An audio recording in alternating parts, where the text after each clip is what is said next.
I imagine this is one of the last times that I get to introduce Rabbi Riemer, not because of Rabbi Riemer's age, I don't say that, but because I won't be around. But God willing, Rabbi Riemer will continue to be teaching and speaking to us for a long time.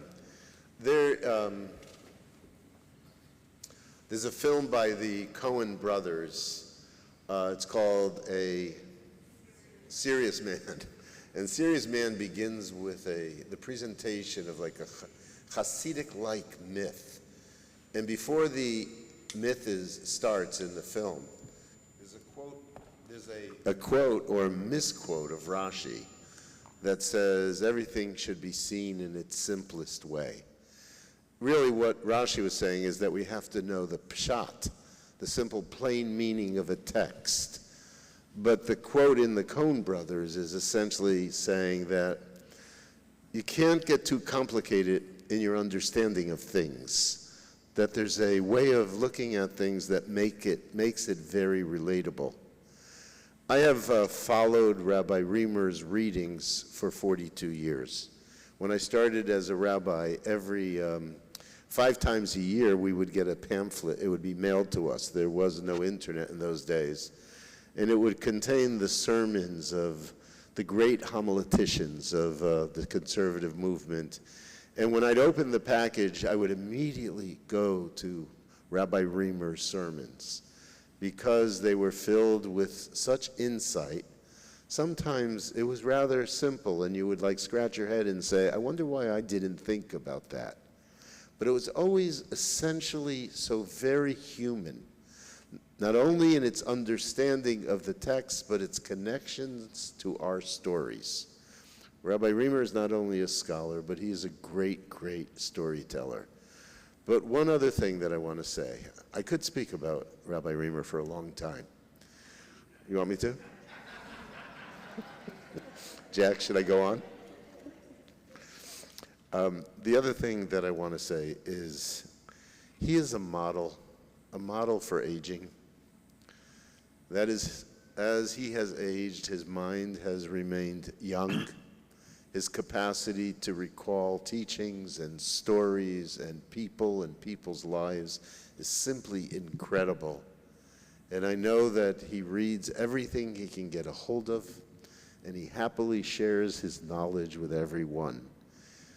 I know some of you realize, but you all should realize how tremendously blessed we here at B'nai Torah have been to have Rabbi Riemer amongst us, teaching us, giving sermons over the last number of years. And so I'm just appreciative that Jack is with us and that we get to hear from him on Shabbat Shuva. Okay, Rabbi Riemer, you can start now.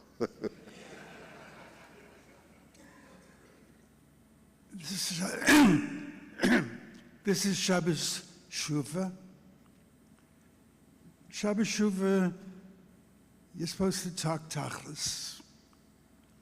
You're supposed to talk about the ultimate questions of life. So I'm not going to kid around today. I'm going to make 3 simple suggestions on how we should live in the new year that has now begun. Before I do, I want to tell you a story. I don't think I've told it to you before, but maybe. It's a story that you may think is for children. It's a grown-up story. It's a story that tells us how to live. I grew up in Pittsburgh. And the highlight of the year for me and for all kids was the day when the circus came to town. It was such a yontif.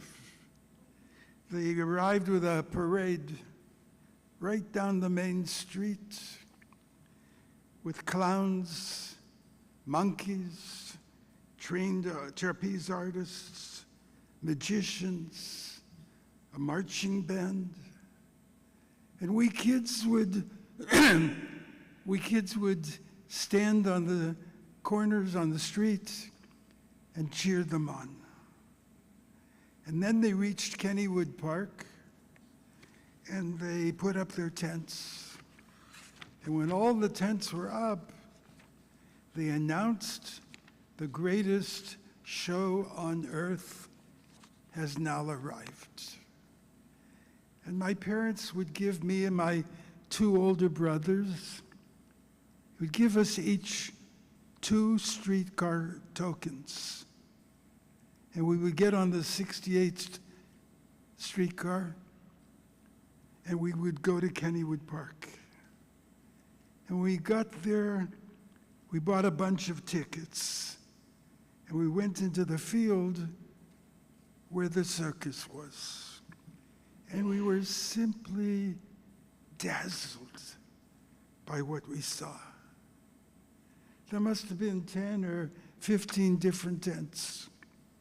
And in front of every tent, there was a clown with a red nose and a mask and a wig and with a megaphone.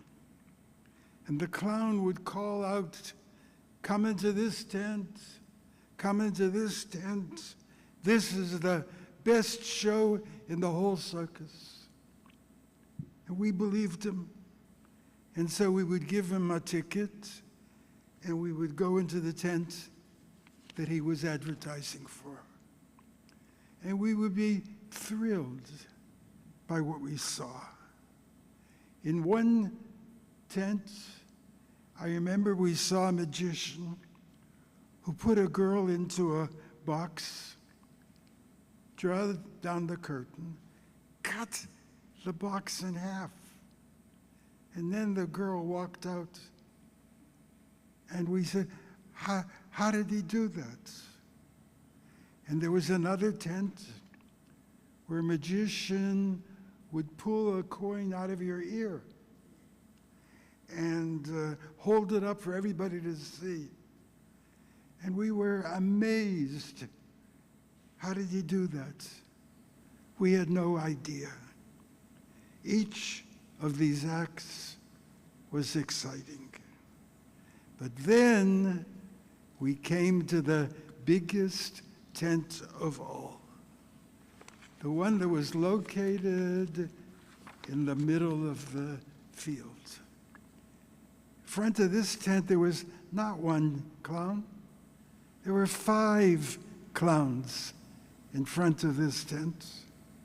And each one had a costume much more elaborate than any we had seen until then. And every one of these clowns had a megaphone that was louder than any we had ever seen before.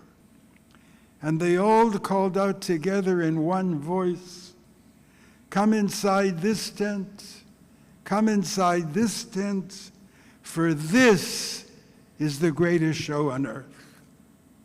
And so when we heard him say that, we reached into our pocket in order to pull out some tickets, because if this was the greatest show on earth, we wanted to see it. And much to our shock and much to our disappointment, when we reached into our pockets, we had no tickets left. And we had no money with which to buy any more tickets. And so we got on the streetcar and we went back home feeling very glum, very disappointed. We didn't talk to each other on the streetcar. And when we got home and our parents said to us, "How was the circus?" we said, "It was okay." But the truth was, it was not okay. And so we promised ourselves that next year we would be smarter. That next year we would not waste our money on sideshows. We would save our money for the big tent. And then, do you know what happened the next year? The next year, we made the same dumb mistake that we made the year before. We spent all our money on the sideshows. And when we got to the big tent, we couldn't get in. Why do I tell you this story today on Shabbat Shuva? Because I think it's a parable of the human situation. And because I believe that everybody makes the same dumb mistake every year that my brothers and I made when we were children. When the new year arrives, we all say, this year I'm going to live differently. This year I'm not going to waste my time or my energy or my money on Narishkeit. I'm going to live a sane, healthy, good life instead. And then you know what happens? We do the same thing in the new year that we did in the old year. We waste our time, our money, our energy on foolishness. And before we know it, we've come to the end of the year. And we look back and we say to ourselves, why did we do this? Why did we live this way? And we ask ourselves that question, we have no answer, except to say, next year, I'll try to do better. And so what I want to do to you with today is I want to share with you my thoughts about what are the three things, maybe there are more, I don't know. I want to tell you about the three things that I believe are in the big tent in life. Don't misunderstand. There's nothing wrong with visiting sideshows. They're fun to go to, especially if you're a child. But when you grow up, you catch on. When you grow up, you realize that the tent, that the cabinet that the girl got into had a back door, and she got out of it, and that's why he didn't cut her in half. And when you get older, you realize that the magician who pulled the coin out of your ear, the coin was attached to his sleeve, and when he reached up, it came out, and that's how he did it. When you get older, you begin to understand. The sideshows are nice to visit, but the things that count the most are the things that are in the big tent. So let me tell you my 3 suggestions for what are in the big tent of life. And let me tell you that I believe that if you appreciate them, your lives will have meaning. And that if you don't, your lives will be petty and pointless. The first thing that belongs in the big tent of life is work. Because, I don't know if you realize it or not, most of us spend at least 5 days a week, maybe more, on our work.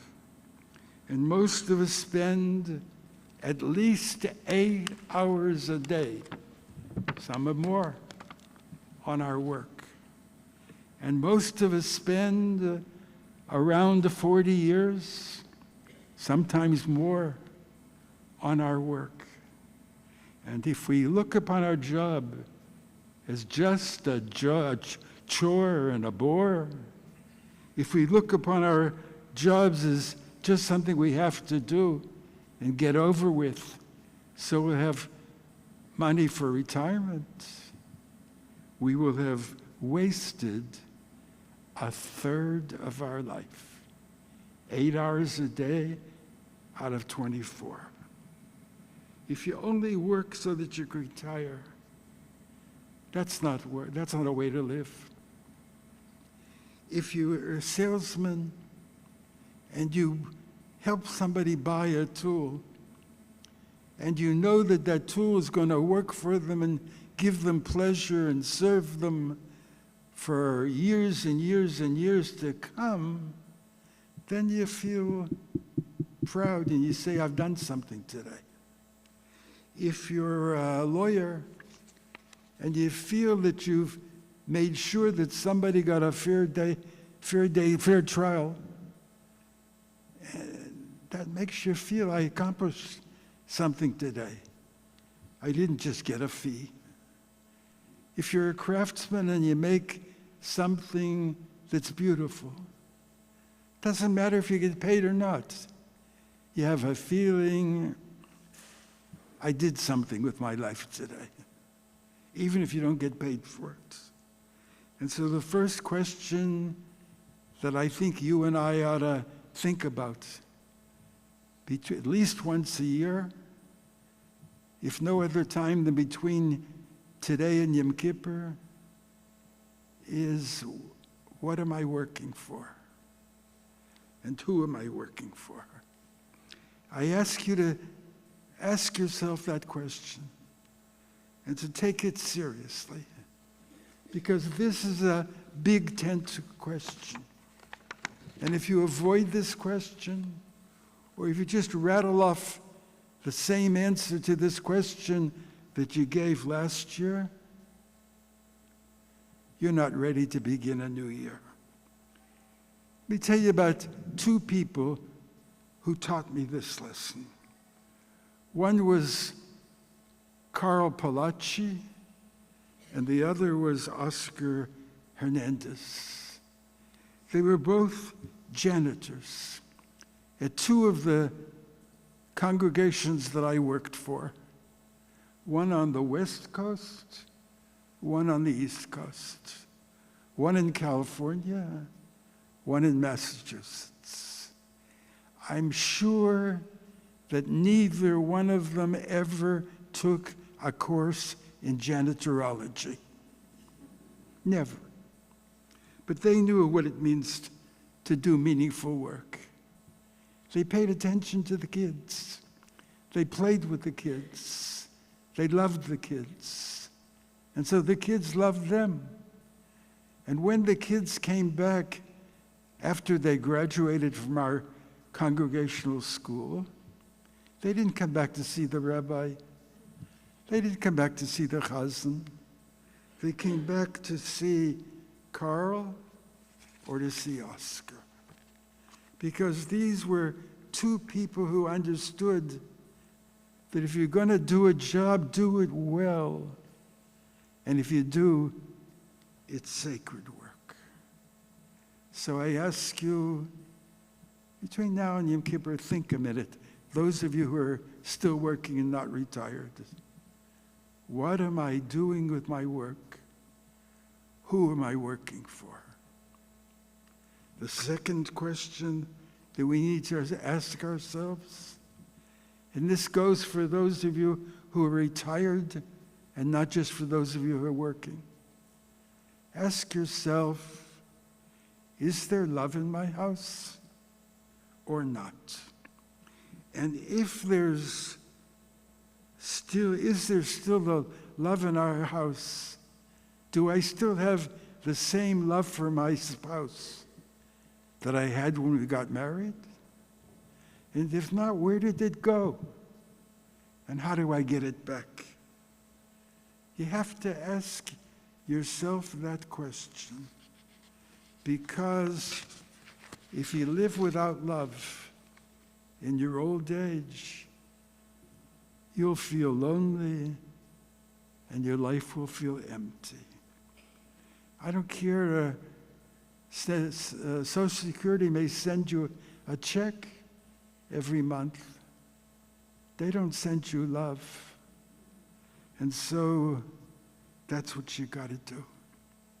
Let me tell you one of my favorite passages in the whole Talmud. If you remember nothing else, I ask you to remember this line. The Talmud says, if two people love each other, they can live together on the head of a pin. And if they don't love each other, 60 rooms feel crowded. Let me say that again. If two people love each other, they can live together on the head of a pin and be comfortable. But if they don't love each other, it'll feel crowded if they live together on the head of a pin. And so the second thing I ask everybody in this room, including me, is, do you still love your spouse? And do you love your kids? And do they love you? And if not, where did that love go? And how are you going to bring it back? And the third big tent question that you have to ask yourself once a year, between Rosh Hashanah and Yom Kippur, is, what is the purpose and what is the meaning of your life? Do you look upon life as a grab bag in which whoever takes the most has the most? Or do you believe that life has meaning if you share it? Do you understand that you're not a self-made man who worships his creator? Do you understand that you've been given a lot, been given the breath of life and lots of other good things? You ought to be grateful. To have a sense of purpose, and I love this quote, it comes from the Kotzker Rebbe. Kotzker says, I know a lot of Jews who wouldn't dare touch an egg if it had a blood spot on it. Because an egg that has a blood spot on it is treif. But some of those same Jews are perfectly willing to touch a ruble or a dollar bill that has a blood spot on it because it's been earned unethically. And I wish I could persuade these people that a dollar that has a blood spot on it is just as treif as an egg that has a blood spot on it. These are the three big tent questions that I hope that you and I will ask each other between now and Yom Kippur. Why do I work? Who do I love? And what's the purpose of my life? I believe that we come to Shul on Yom Kippur not to boast about what we've achieved. I think we come to Shul on Yom Kippur to judge and to judge ourselves and to be judged and to promise God and promise ourselves that we're not going to make the same dumb mistakes in this new year that we made in the last year. I ask yourself, and I ask myself, to ask ourselves these three questions as honestly as we can. You don't have to tell anybody else your answers. But ask yourself these three questions. And if you do, I promise you 2 rewards. The first reward is that your life will be better. And the lives of the people around you will be better. And the second reward, I don't know if you believe it. I don't know if you believe that miracles still happen. But if you try your best to answer these 3 questions, you know what I'm going to do? Next year, as a reward, I'm going to try to give a sermon that's shorter than the one I give. And if you believe that I can do it, come back next year and see for yourself.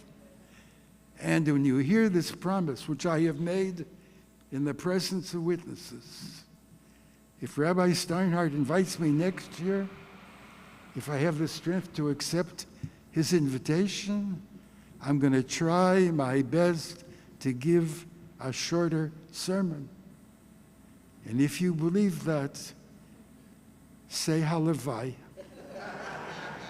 And say, thank God. Let me finish with just one more wish for you. When your days in this world are over, and when we come before our God, and he says to us, how is your life? I hope that we will be able to say, not what we said to our parents when they asked us how the circus was. Remember what we said? It was okay. I hope we'll be able to say, not that it was okay. I hope that we'll be able to say, it was very good. And if we do, I hope and I pray that God will be able to say to us what God said to Moses in the commentary on today's Torah reading. When Moses came before God at the end of his life, as it says in today's Torah reading, he could only see the land from afar. And God said to him, how is your life? And Moses looked back and he said it was good. And so God said to him 6 words. Amalta harbe. Yagata harbe. Bola noach. You have worked very hard. You have achieved a lot. Come and rest. I hope and I pray that God says these 6 words to you and to me. I hope he says to us, you've worked hard, you've done a lot, come and rest. And I hope that God will lead us into his big tent. And if to that, let us all say, Amen. Amen.